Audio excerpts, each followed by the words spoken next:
रोहित शर्मा, सचिन तेंडुलकर किंवा MS धोनी असे बरेच सेलिब्रिटी आहेत जे सध्या एक ॲड करत आहेत, ते म्हणजे म्युच्युअल फंड सही आहे. पण म्युच्युअल फंड कोणासाठी सही आहे आणि खरंच म्युच्युअल फंड सही आहे का? तर म्युच्युअल फंड एक ॲसेट क्लास नाही, तर म्युच्युअल फंड एक वे आहे प्रत्येक ॲसेट क्लासमध्ये इन्व्हेस्ट करण्याचा. तुम्हाला गोल्डमध्ये इन्व्हेस्टमेंट करायचं आहे, तुमच्यासाठी म्युच्युअल फंड आहेत.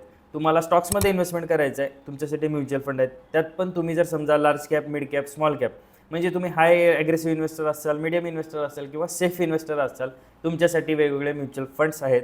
आणि तुम्हाला FD सारखे रिटर्न पाहिजेत, तिथं तुम्हाला डेट फंड्स आहेत, जिथं तुम्हाला FD सारखे रिटर्न भेटतात आणि सेफ्टीसुद्धा प्रोव्हाइड होते, जिथं मार्केटमध्ये तुमची इन्व्हेस्टमेंट नसते.